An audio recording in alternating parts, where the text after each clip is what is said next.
Okay, ready.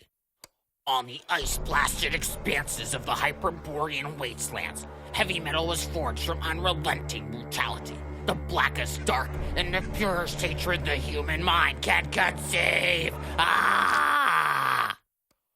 A brief history of metal!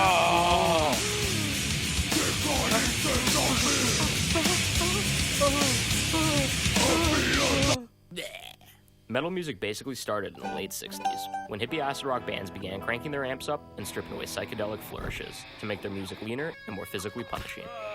While initially grouped with heavy blues bands like Cream and Led Zeppelin, within a few years it was apparent that groups like Blue Cheer, Vanilla Fudge, and Leafhound constituted a distinctive new movement in rock and roll. But if you want to point to one particular album as the birthplace of heavy metal, it would be the 1970 self-titled release by Birmingham, England's mighty Black Sabbath, where the band's odes to weed, the occult, and their hometown's grim industrial atmosphere crystallized the emerging genre's aims. Sabbath fucking rules! Still, even in its early years, the umbrella term heavy metal encompassed a remarkably diverse range of sounds and styles. Bands like Deep Purple and Mountain stayed relatively faithful to acid rock's blues-based formula, while Motorhead and Budgie played stripped-down, high-speed rock that predicted the punk revolution still a few years away. The term heavy metal was thrown around so much that it was even applied to Kiss, a band that mostly played glam, pop, and disco. Kiss was never metal! For its first decade of existence, metal existed largely outside of the mainstream.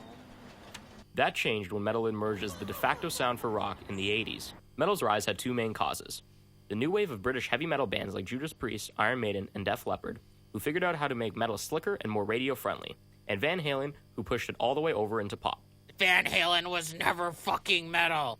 Together, Van Halen and the new wave of British heavy metal inspired one of the most profitable styles in rock history. Epitomized by Guns N' Roses, the Sunset Strip glam metal sound aimed for maximum accessibility while maintaining at least a surface-level veneer of occultism and sexual transgression. Gross! While those posers were making records for normals, real metal lurked in the murky depths of the underground.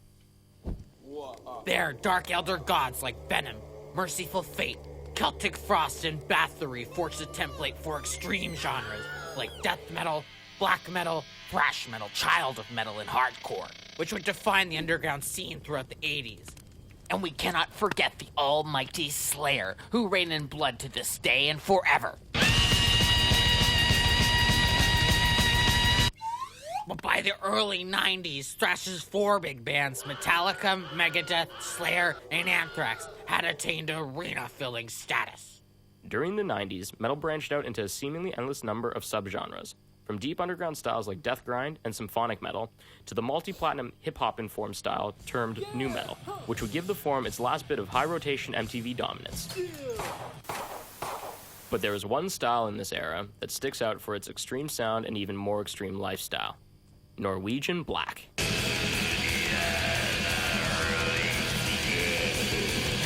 True cult black metal, forged in the shadowy lands of the frostbitten north and constructed in blood and fire.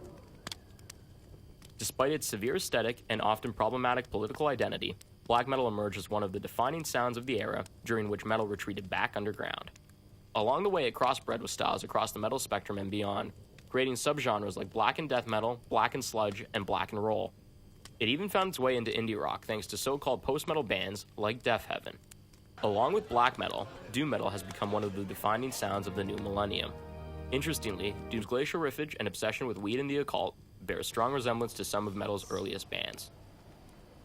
Like Ouroboros, the eternally self-eating snake, metal is both creation and destruction contained in perfect unity.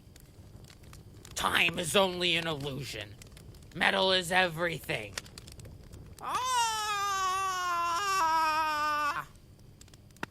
And that's it.